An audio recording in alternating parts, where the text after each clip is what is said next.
Bab 383. Setelah gelombang udara, asap mengepul. Tunggu sampai asapnya hilang. Chen Ye dan lelaki tua misterius itu bubar. Sebagai perbandingan, lelaki tua misterius itu sangat malu, dan sedikit darah sudah mengalir dari sudut mulutnya. Apakah kamu juga keluar dari Kunlun? Saat pria tua misterius itu hendak berbicara, Chen Ye sudah muncul di depannya. Terjebak. Tamparan dengan tamparan menyebalkan yang sangat kuat langsung menyebar. Tamparan ini sangat kuat. Pria tua misterius itu tidak bisa mengelak bahkan jika dia mau, jadi dia tanpa sadar memblokirnya dengan tangannya.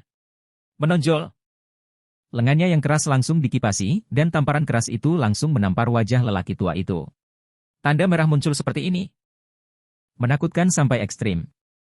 Orang tua itu terkejut mundur beberapa langkah, dan seluruh orang itu benar-benar terpana. Siapa yang mengira bahwa kekuatannya akan sangat dipermalukan di Tiongkok? Pemain kuncinya masih muda. Melihat adegan ini, Chen Ye menggelengkan kepalanya tanpa daya, dan berkata pada dirinya sendiri, jika bukan karena cedera parah pada tubuh ini sekarang, dan kurangnya kemarahan yang sebenarnya, tamparan ini mungkin akan membuat orang tua itu merasa lebih baik. Ubah kepala menjadi kabut darah. Disayangkan. Sama seperti Chen Ye berbisik, lelaki tua itu bereaksi, dan wajahnya penuh amarah. Dia telah berkultivasi selama bertahun-tahun, kapan dia begitu tercekik?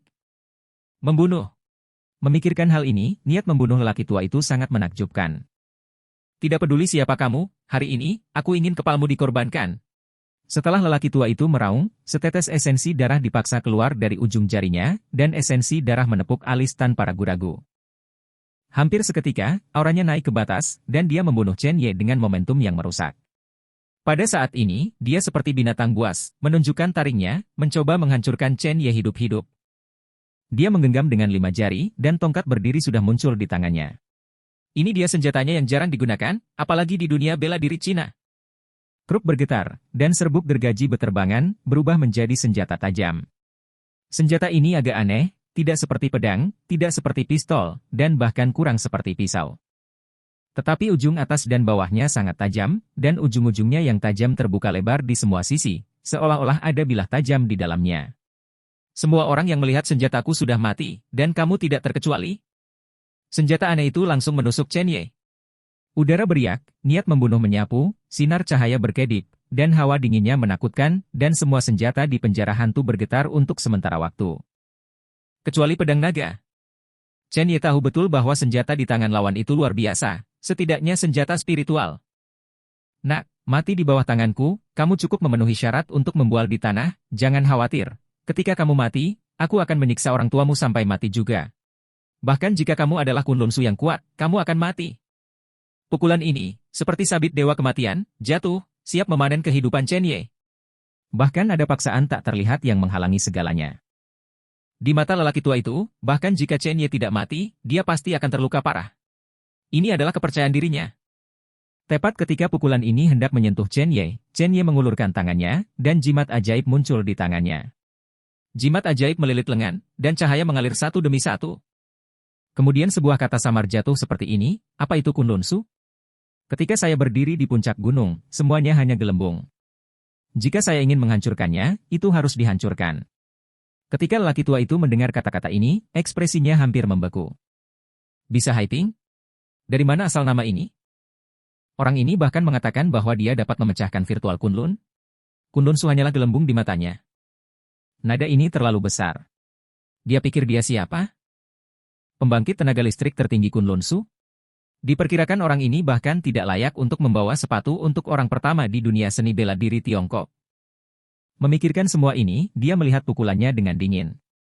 Dan Chen Ye sudah mengulurkan tangannya, tidak, tapi satu jari. Sebuah jari baru saja mengklik ujung senjata yang tajam.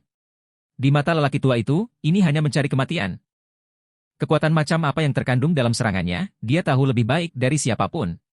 Jangan menyebutkannya, bahkan perisai spiritual yang dibuat oleh besi hitam di luar wilayah mungkin tidak dapat menghentikannya. Zizi. Tetapi pada saat ini, hal yang aneh terjadi, Chen Ye menyentuh senjata orang tua itu dengan satu jari, menciptakan percikan api.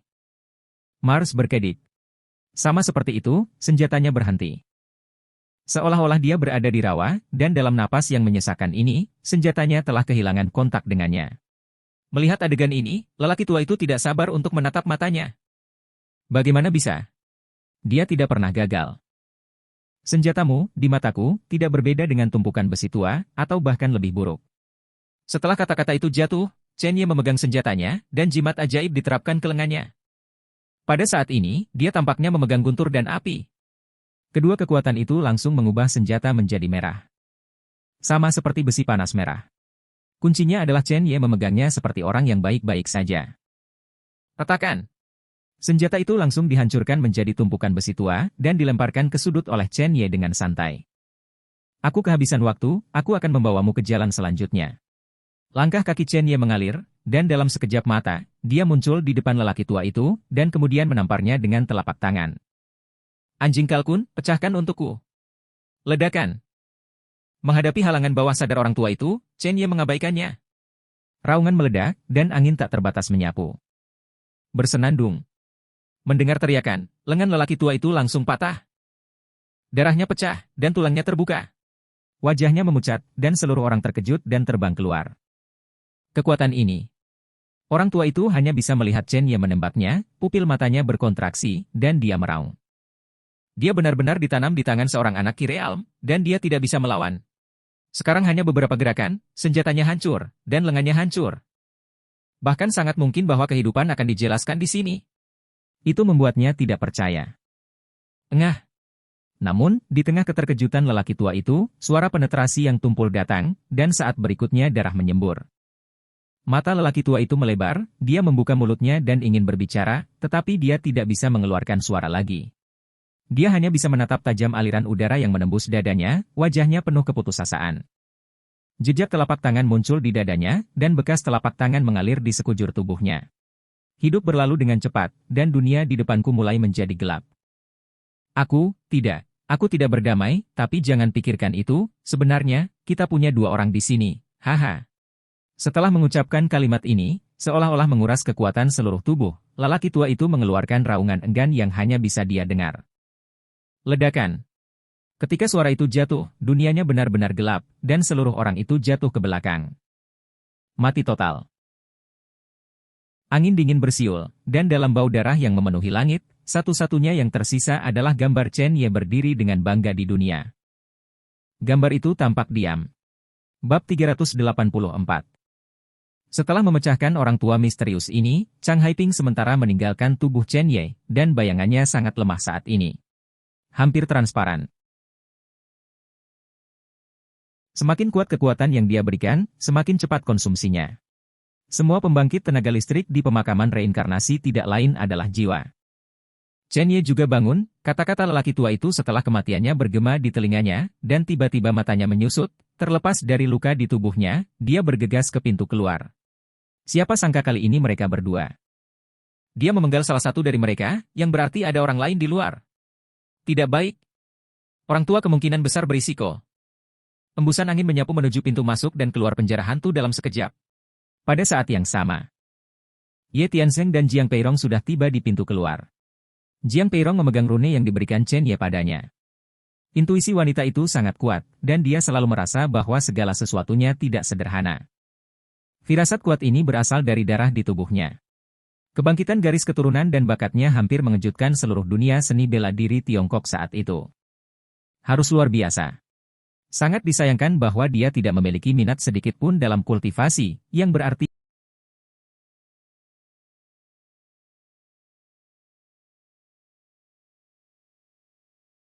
bahwa kultivasi yang baik seperti itu sia-sia. Satu-satunya nilai adalah melanjutkan garis keturunan ini.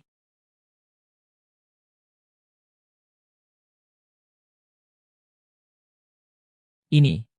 Kalau tidak, ayahnya tidak akan begitu marah ketika mengetahui bahwa dia dan Ye Tianzeng sudah menikah dan hamil.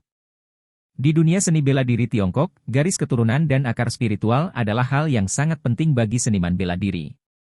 Jika Anda menggunakannya dengan baik, Anda dapat membuat keluarga Huaxia bertahan untuk waktu yang lama. Kakaknya memang seperti itu. Karena darah dan nadi spiritual yang luar biasa, dia langsung dibawa ke sekte oleh seorang pria kuat dari Kunlun Shu. Meskipun belum terlihat selama bertahun-tahun, kekuatannya benar-benar menakutkan. Dengan keberadaan Kunlun Shu yang begitu kuat, keluarga Jiang hampir mengamankan tahta keluarga teratas di ibu kota. Sama seperti Ye Tianzeng dan Jiang Peirong bergegas keluar, udara segar yang telah lama hilang masuk. Jiang Peirong mengetahui bahwa ini adalah sekolah untuk pertama kalinya. Tetapi sebelum mereka bisa bersukacita, langkah kaki mereka berhenti, dan tubuh mereka hampir kaku. Matanya dipenuhi dengan kengerian dan kejutan. Karena mereka menemukan seorang lelaki tua berdiri tidak jauh. Langsung menghalangi jalan mereka. Orang tua itu sangat mirip dengan yang ada di penjara hantu tadi. Harus menjadi saudara. Bahkan tato di lehernya sama persis. Hah? Kenapa kalian keluar? Di mana Zheng Tianxiong? Orang tua itu memandang Jiang Yanrong dan Ye Tianzeng di depannya dengan penuh minat. Nama lelaki tua itu adalah Zheng Tianqi, adik laki-laki lelaki tua yang masuk penjara hantu. Keduanya dikenal sebagai Zheng Saerjue di Kunlunsu dan mereka agak bergengsi. Pembunuhan yang tak terhitung jumlahnya, caranya sangat kejam. Kuncinya adalah mereka memiliki organisasi yang kuat di belakang mereka. Tidak ada yang berani memprovokasi. Jiang Peirong langsung bereaksi. Tepat saat dia akan berbicara, ekspresi Zheng Tianqi berubah karena dia mengetahui bahwa hubungan antara dia dan saudaranya telah terputus. Tidak hanya itu, matanya memancarkan gambaran kematian Zheng Tianxiong barusan. Sial! Dia tidak peduli tentang segalanya, dan 5 jarinya menjadi cakar, dan dia langsung membungkuk ke arah Ye Tianzeng. Sepertinya kalian berdua harus bersama anak itu. Kalau begitu, biarkan aku jatuh di sini. Jiang Peirong tidak lagi ragu-ragu, dan Mei Mu memiliki jejak niat membunuh.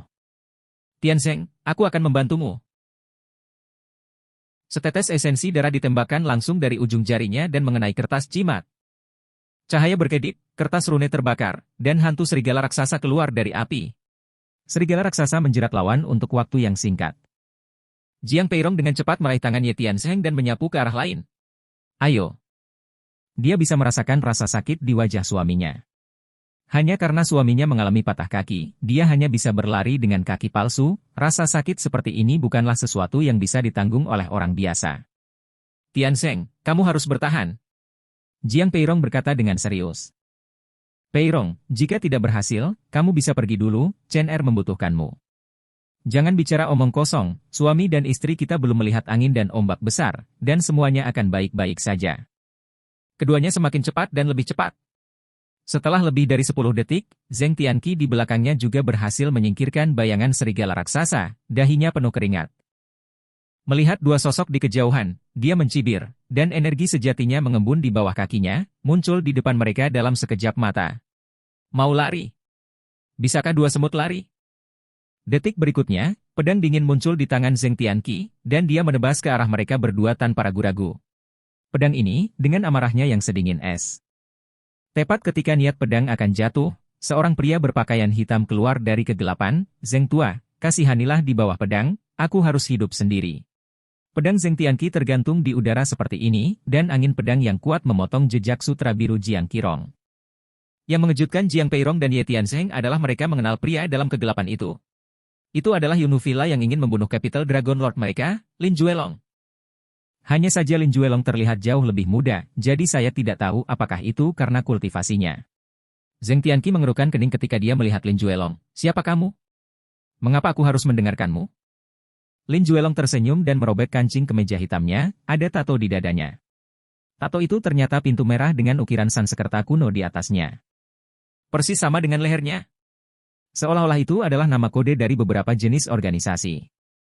Wajah Zheng Tianqi sedikit melunak, melihat orang-orangnya sendiri, dia meletakkan pedang di tangannya dan bertanya, siapa yang kamu inginkan? Apa gunanya?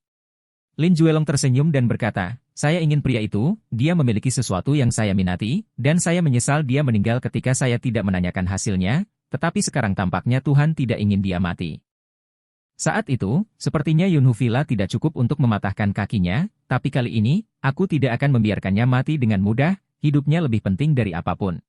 Mata Zheng Tianqi menyusut, lengannya bergetar, gelombang udara bergulir, dan Ye Tianzeng langsung pingsan. Tianzeng! Jiang Peirong berjuang mati-matian, tetapi tekanan menutupinya, dia tidak bisa bergerak.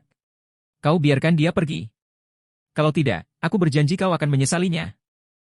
Suara dingin Jiang Peirong terdengar. Lin Juelong tersenyum dan berkata pada kegelapan, bawa orang itu pergi. Seorang pria parubaya langsung muncul di kegelapan, dan pria parubaya itu membawa Ye Tian, yang dalam keadaan koma, menuju kegelapan. Lin Juelong, jika kamu berani menyentuh suamiku, Chen Er dan aku akan membuatmu mati. Aku akan membiarkan keluarga Jiang maju, dan aku akan meminta kakak laki-laki Kuku Nunsu untuk mengambil tindakan. Jiang Peirong mengatakan kata demi kata. Setiap kata membawa kemarahannya. Ini ancaman dingin.